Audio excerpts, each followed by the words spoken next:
The lights inside the auditorium were incredibly bright, casting a warm glow over the hundreds of people packed into the seats. It was a full house, the kind of event where the energy in the air feels heavy and excited. People were chatting, craning their necks to get a good view of the stage, and checking their phones. Everyone was there for one reason: to see Keanu Reeves. When the famous actor finally walked onto the stage, the crowd erupted. It wasn't just polite clapping, it was a roar of admiration. He is one of those rare celebrities who people genuinely love, not just because of his movies, but because of who he seems to be as a person. Keanu sat down on the leather chair in the center of the stage, looking a little tired but smiling that familiar, shy smile. He waved to the back row and adjusted his suit jacket. He didn't act like a big-shot movie star. He sat the way anyone else would, maybe crossing his legs then uncrossing them, trying to get comfortable. For the first 20 minutes, the conversation was exactly what everyone expected. The moderator asked him about his action films, the intense training he does for his roles, and what it's like to work on big Hollywood sets. Keanu answered kindly. He cracked a few jokes, made the audience laugh, and shared funny stories about stunts that went wrong. It was entertaining, light, and fun. The audience was having a great time. But then, the mood in the room began to shift. The moderator put down his note cards. He stopped asking about movies and stunts. He leaned forward in his chair, looked directly at Keanu, and the tone of his voice changed completely. It became softer, more serious. He asked Keanu about the things that don't usually make it into magazine interviews. He started talking about life, grief, and faith. He asked how someone who has been through so much pain in life, losing people he loved, manages to keep going without losing his kindness. The audience quieted down. This wasn't the Hollywood fluff they came for. People stopped checking their phones. You could feel a ripple of curiosity go through the room. Keanu didn't answer right away. He looked down at his hands, which were resting on his lap. He took a deep breath, like he was trying to find the right words inside himself. The silence stretched out, but it wasn't an awkward silence. It was a heavy, thoughtful silence. You could almost hear a pin drop. The air conditioning seemed to hum louder in the quiet. When Keanu finally looked up, his eyes were different. They weren't the eyes of an actor promoting a movie anymore. They looked vulnerable. He cleared his throat quietly and leaned toward the microphone. He told the moderator that he usually keeps his private life private, but there was one specific memory that he had been thinking about a lot lately. He said it wasn't a movie script, but something that actually happened to him. He asked the audience if they would mind if he shared that story instead of talking about films anymore. The entire auditorium leaned in. It was a strange moment because usually, at these events, fans just want to hear about their favorite characters. But here, everyone was mesmerized by the sudden change in the actor's demeanor. Keanu shifted in his chair again, looking a little nervous, but also determined. He explained that a few years ago, he received a very surprising invitation. It wasn't to a movie premiere or a fancy party in Los Angeles. It was an invitation to go to the Vatican, to meet the Pope. He admitted to the crowd that he was confused by the invitation. He wondered why they would want to see him. He felt like he didn't belong in that world. He's just a guy from Toronto who acts in movies, not a religious scholar or a saint. But something about the invitation pulled at him, so he decided to go. As he started to describe the trip, you could see the memories playing across his face. He talked about landing in Rome and the feeling of walking through such an ancient, historic place. It felt unreal to him. Keanu paused again, looking out at the sea of faces looking back at him. He told them that the story he was about to tell wasn't just about meeting a famous world leader. It was about a short conversation that happened in a quiet room, a conversation that completely flipped his understanding of humility and suffering upside down. He said that in that moment, standing in front of the Pope, he wasn't the famous actor Keanu Reeves. He was just a human being struggling with life, just like everyone else in the audience. The moderator didn't interrupt. The lights seemed to dim a little in the focus of the moment. The audience was stunned, hanging on every single word. No one expected this kind of depth when they bought their tickets. They thought they were getting a standard celebrity chat, but instead, they were witnessing something very raw and real. Keanu took a sip of water, steadied himself, and prepared to take the audience back to that day in the Vatican, to the exact moment where the story truly begins. The energy in the room was no longer about fame, it was about a shared human experience that was about to be revealed. Keanu sat there on the stage, looking out at the crowd, realizing that he had their full attention. He took a moment, sipping some water, before diving back into the memory. He explained that the invitation hadn't come through his agent or a movie studio publicist. It had come directly, a formal request that felt completely out of left field. When he first read the message, he actually laughed a little. It seemed absurd. He is an actor. He pretends to be other people for a living.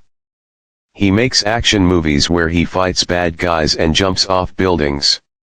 Why on earth would the leader of the Catholic Church want to meet him? But as he looked at the invitation more closely, he realized it was serious. It was for a gathering at the Vatican, a special conference focused on the arts and how they connect to the human spirit.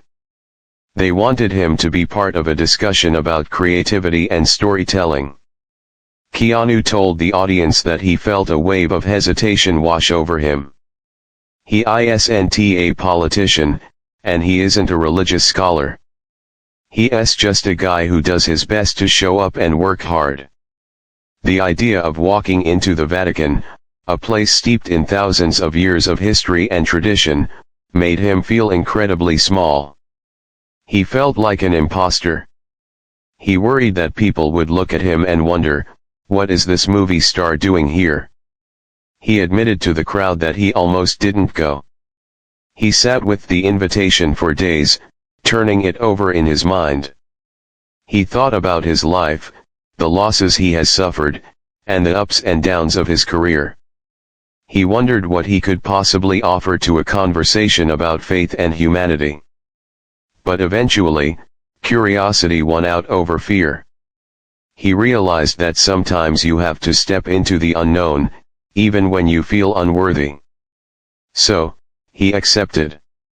He packed a simple suitcase and got on a plane, leaving the noise of Hollywood behind.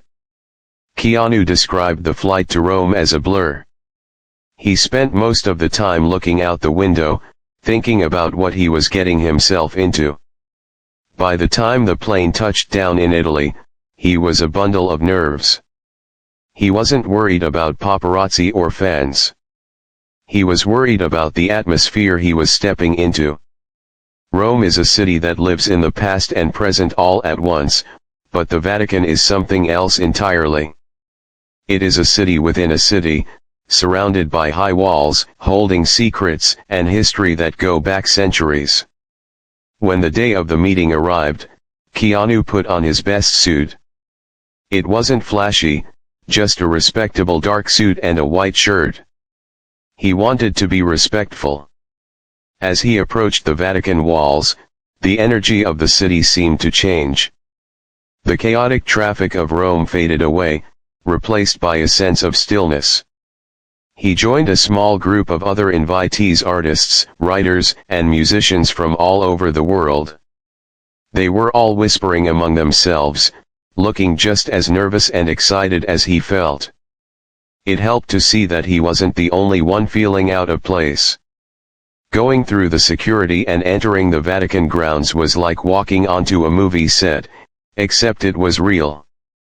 The architecture was overwhelming. Huge stone buildings rose up around him, and every surface seemed to be decorated with incredible art. He walked through courtyards that were perfectly manicured, statues looking down at him from every angle. He described the feeling of the marble floors under his shoes and the smell of old stone and incense in the air. It was quiet, a different kind of quiet than he was used to. It wasn't the silence of an empty set, it was a heavy, expectant silence, as if the walls themselves were listening. He was led down a long hallway, surrounded by paintings that were worth more than entire movie budgets. He walked slowly, trying to take it all in, but mostly feeling a growing sense of awe mixed with anxiety. He felt like a tiny speck in the grand scheme of history. He thought about the millions of people who had walked these halls before him, kings, queens, and saints. And here he was, the guy from Bill and Ted and the Matrix. It felt surreal, almost like a dream where you show up to school without your pants, but instead, he was showing up to the Vatican without a theology degree. The group was ushered into a large waiting room. The ceilings were incredibly high, painted with frescoes that seemed to swirl with movement. The furniture was antique, polished wood that gleamed under the soft lighting. Keanu found a corner to stand in.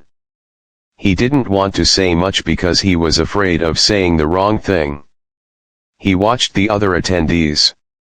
Some were chatting nervously, others were praying silently, and some were just looking around with wide eyes, trying to absorb the magnitude of where they were. Keanu admitted that during those waiting moments, his mind started racing. He thought about his own life, the things he carries in his heart. He has experienced profound tragedy, the kind that changes you forever. He wondered if that was why he was here. Maybe he wasn't there to talk about movies at all. Maybe he was there to talk about pain, and how you keep living after you lose everything. He thought about the Pope, a man he had only seen on TV. He wondered what the Pope would see when he looked at him. Would he see an actor or would he see a broken man trying to find his way? The wait felt like it lasted forever, though it was probably only 20 minutes. There were no phones allowed, no distractions, just the sound of shuffling feet and low murmurs. It forced everyone to just be there, in the moment, with their own thoughts. Keanu closed his eyes for a second and took a deep breath, trying to calm the butterflies in his stomach. He reminded himself to just be honest. That was the only thing he knew how to do. Suddenly, the doors at the far end of the room opened. A guard stepped out and nodded. It was time. The energy in the room shifted instantly.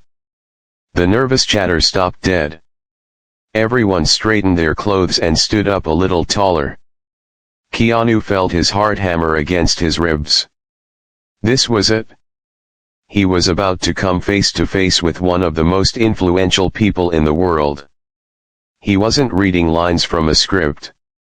There was no director to yell cut. He walked toward the open door, his footsteps echoing on the marble, stepping from the waiting room into a space that would change him forever. He didn't know it yet, but this meeting wasn't going to be what he expected. It was going to be something much more personal, something that would leave the audience listening to his story absolutely stunned. As Keanu stepped through the heavy wooden doors, the first thing he noticed was the size of the room.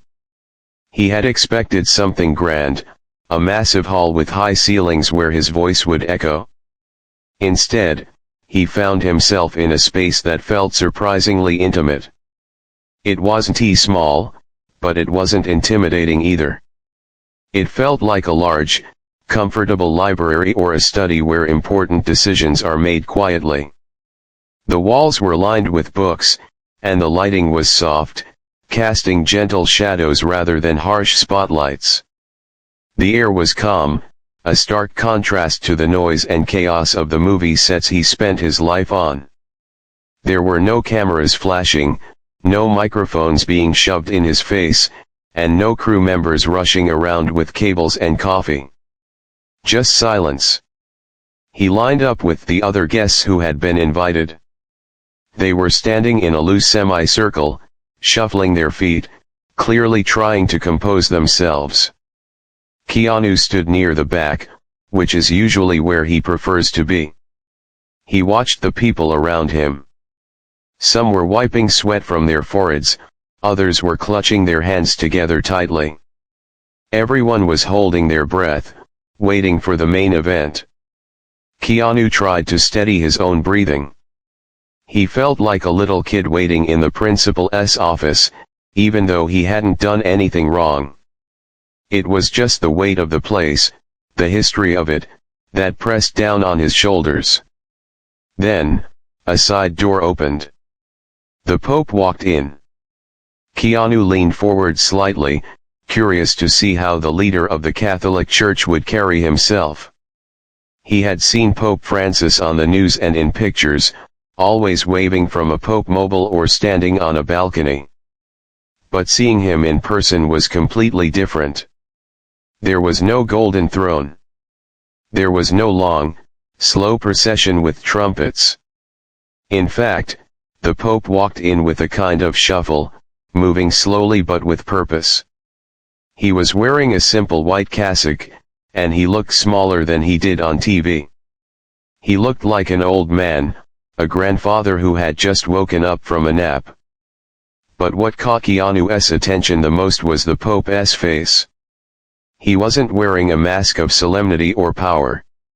He looked tired, yes. His face was lined with deep wrinkles that told the story of a long, hard life. But his eyes were incredibly awake. They were bright and alert, darting from person to person as he entered the room. There was a warmth in his expression that immediately put everyone at ease. He wasn't looking at them as a ruler looks at his subjects. He was looking at them like a neighbor looks at his neighbors. It was a look of genuine interest. Pope Francis didn't go straight to the head of the table. He stopped to greet a priest who was standing near the door. He said something quietly and made the priest laugh. Then he moved to a woman who was part of the organizing committee. He took her hands in his and looked her in the eye, nodding as she spoke to him. Keanu watched this, fascinated. This wasn't the behavior of a distant king. This was someone who wanted to connect. This was a man who understood that the most important thing in the world isn't power, but people. Slowly, the Pope made his way around the room. He spoke to a writer, asking about his family. He spoke to a musician, cracking a joke about her instrument. The tension in the room began to evaporate. The shoulders of the people around Keanu dropped. The nervous smiles turned into real ones.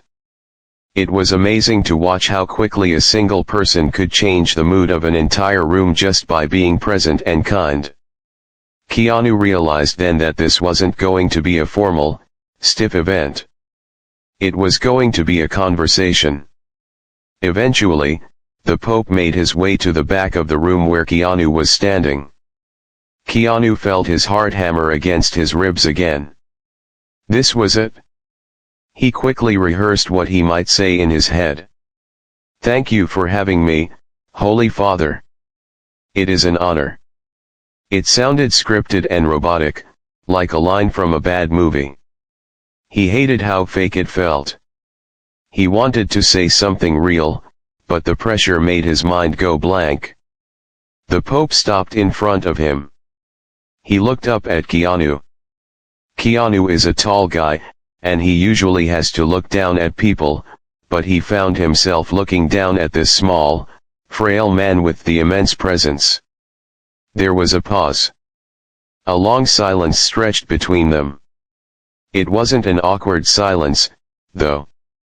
It felt like the Pope was taking a moment to really look at him, to see past the leather jacket and the fame. Pope Francis didn't ask about The Matrix.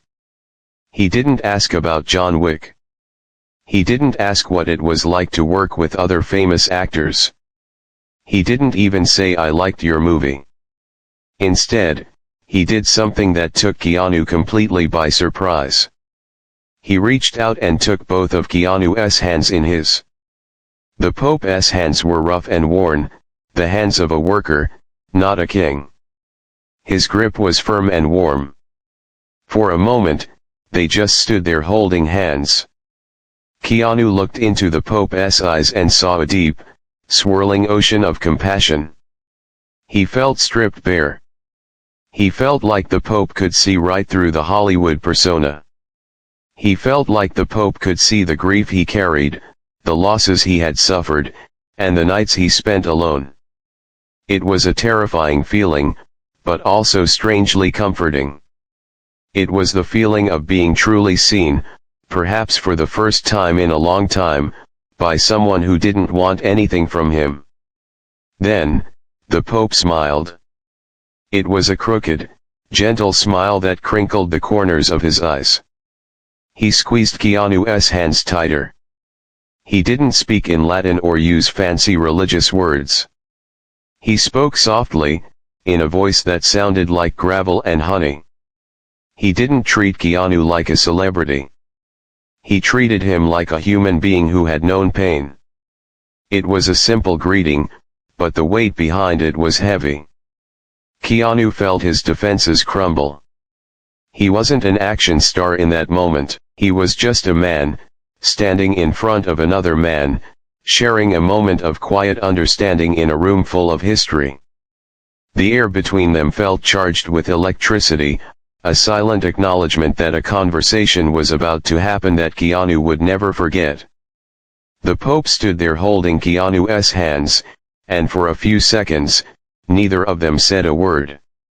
It was a heavy, comfortable silence, the kind you only have with someone who really understands you without needing explanations. Keanu was waiting for the usual polite comments. He was ready for the Pope to say something like, "I enjoyed your films," or "It is nice to meet a movie star." That is what happens 99% of the time. People see the fame, they see the characters, and they talk to the image. But Pope Francis didn't do that. He looked past all of that. He looked into Keanu's eyes with an intensity that made the actor feel like he was the only person in the room. Then, the Pope spoke. His voice was raspy but kind. He didn't ask about Hollywood. He didn't ask about money or fame. Instead, he started talking about pain. He told Keanu that he could see a heaviness in him. He said that he knew Keanu had walked through dark valleys in his life. He mentioned that even though the world sees a successful man, he sees a brother who has lost people he loved. It was shocking to hear. Here was the leader of the Catholic Church, a man who carries the weight of millions of believers on his shoulders, looking at a Hollywood actor and focusing entirely on his personal grief. Keanu felt a lump form in his throat. He wasn't used to this. In his line of work, people usually want you to smile and be entertaining. Grief is something you are supposed to hide, something you deal with in private so you don't make everyone else uncomfortable. But Pope Francis was doing the opposite. He was validating the pain. He was saying that it matters. He was saying that it is okay to be broken. Then came the moment that truly changed everything. Pope Francis tightened his grip on Keanu's hands just a little bit. He leaned in closer, looking directly into Keanu's soul. He didn't give a sermon. He didn't offer a platitude like everything happens for a reason. Instead, he asked a simple, devastating question. He asked Keanu how he does it. He wanted to know how a man who has suffered so much loss manages to keep his heart open. He asked, "How do you keep loving? How do you keep the darkness from closing in?" Keanu was stunned. He stood there, frozen.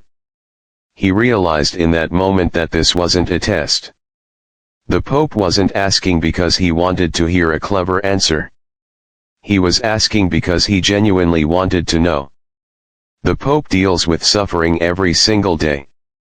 He hears the stories of the poor, the sick, and the grieving. He was asking Keanu, a man known for his kindness despite his tragedies, for advice. It was a complete reversal of roles. The student became the teacher. The actor became the counselor. The question hung in the air. It wasn't just about Keanu anymore. It was a question about the human condition. We all suffer. We all lose things. How do we keep going? How do we not turn into stone? Keanu took a deep breath. He couldn't give a fake answer. He couldn't give a Hollywood answer. He had to tell the truth. He looked down at their joined hands and then back up at the Pope. He answered quietly, speaking from a place of deep honesty. He said that he doesn't always know how he does it. He admitted that some days are harder than others. He said that the grief doesn't really go away, it just changes shape. It becomes a part of who you are. He told the Pope that he doesn't try to fight the sadness anymore. He accepts it as a guest in his house. Keanu explained that he tries to focus on the now. He said that when you are in pain, the future looks terrifying and the past hurts too much. So, you have to focus on the present moment. You focus on the person right in front of you. You focus on doing your job well. You focus on being kind to the person serving you coffee, or being polite to a fan. He told the Pope that he finds solace in the small acts of life. He finds gratitude in just being able to wake up and have a cup of coffee. It's not a grand philosophy. It's just survival, one moment at a time. He also said something that surprised himself. He told the Pope that he thinks we are here to learn how to love each other better. That even when it hurts, even when we lose people, the point of the whole thing is to love. He said that closing his heart off feels like giving up, and he isn't ready to give up. It was a raw, unscripted confession. As Keanu spoke, he watched the Pope's face closely. He expected the Pope to correct him, maybe to offer some religious correction. But Pope Francis just listened. He nodded slowly. He didn't interrupt. He absorbed Keanu's words like a dry sponge soaks up water. When Keanu finished, there was a look of profound respect on the Pope's face. He squeezed Keanu's hands one last time and thanked him. He actually thanked Keanu for sharing his struggle.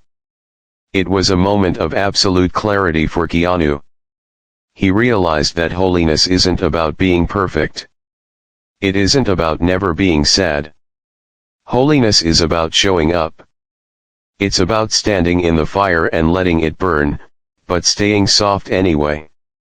Standing there in that simple room, wearing a suit that cost more than some people make in a year, talking to a man in a white cassock, the barriers between them completely dissolved. There was no actor and Pope. There were just two souls, two men who have known pain, agreeing that the only way through it is love. The Pope stepped back, but the connection remained.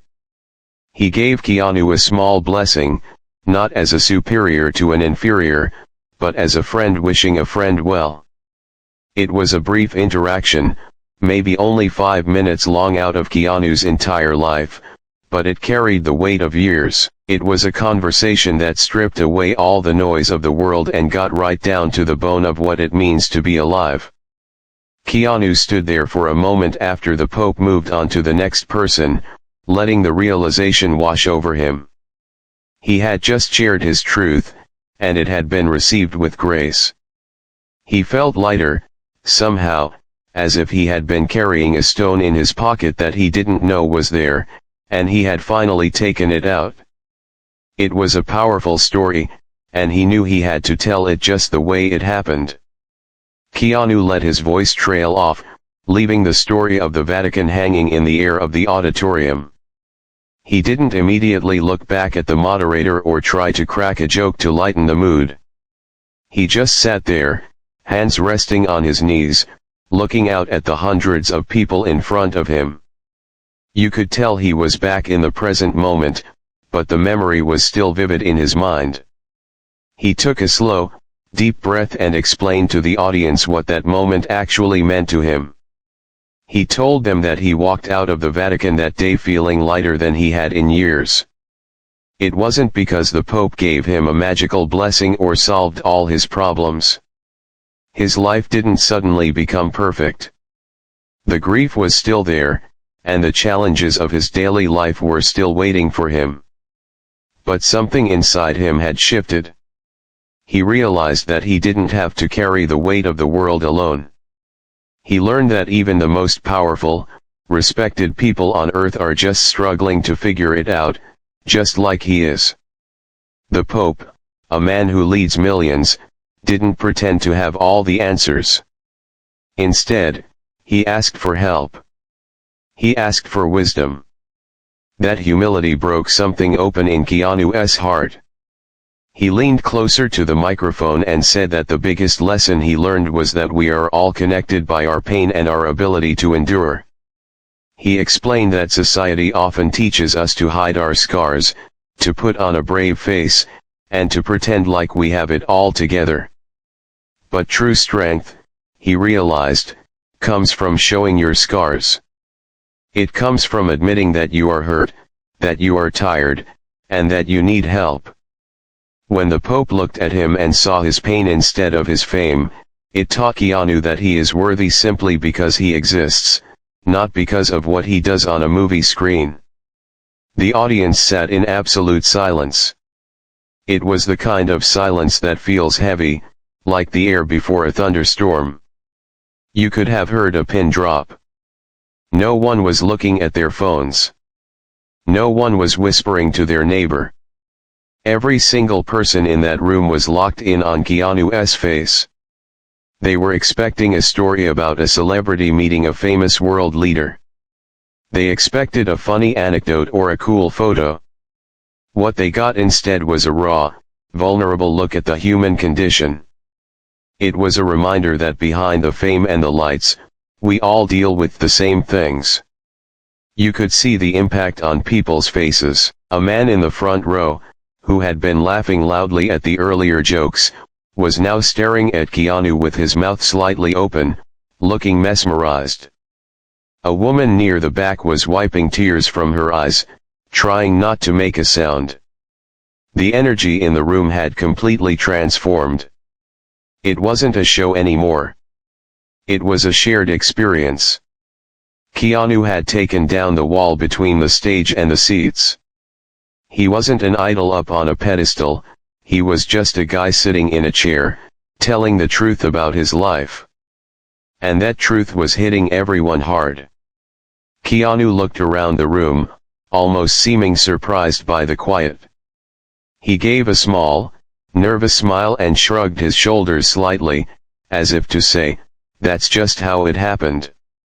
He didn't try to overdramatize it or force a big conclusion. He just let the story stand on its own. He sat back in his chair, the tension leaving his body, signaling that he was finished. For a few long seconds, nobody moved. The moderator, who usually had a quick comment ready, just sat there with his notebook closed, looking as stunned as everyone else. It was as if the entire auditorium was collectively processing what they had just heard. They had witnessed a moment of rare honesty, something that almost never happens in the polished, rehearsed world of entertainment. Then, slowly, the reaction began. It didn't start with a cheer. It started with a clap. Just one person. Then another. Then, all of a sudden, the room erupted. It wasn't the polite clapping you hear at the end of a play. It was a thunderous roar of appreciation. People didn't just clap with their hands, they clapped with their hearts. The sound was deafening, bouncing off the walls of the large hall. Almost immediately, the entire audience rose to their feet. This wasn't a standing ovation for a movie star who had just told a funny story. It was a standing ovation for a human being who had dared to be real. It was a sign of respect. People were cheering not just for Keanu, but for the lesson he had shared. They were cheering for the idea that it's okay to be vulnerable. They were cheering for the Pope, for the moment of connection, and for the simple, beautiful truth that we are all in this together. Keanu looked out at the sea of people standing and clapping for him. He looked a little embarrassed, which is typical for him. He didn't raise his arms in victory. He didn't bow deeply. He just put his hand over his heart and nodded. It was a gesture of pure gratitude. He mouthed the words "thank you" to the crowd, looking genuinely moved. You could see the glistening of tears in his own eyes under the bright stage lights.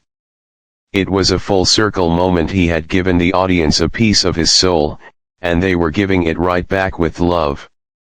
The applause went on for a long time. People didn't want to sit down. They wanted the moment to last. It felt like a spiritual awakening for everyone in the room. Even after the music started to play to signal the end of the session, people were still standing, still clapping, some still wiping away tears. As Keanu finally stood up to leave the stage, he turned and took one last look at the crowd. He waved simply and walked off, leaving behind a silence that was now filled with peace rather than tension. The moderator eventually came back to the microphone to introduce the next guest, but his heart didn't seem in it.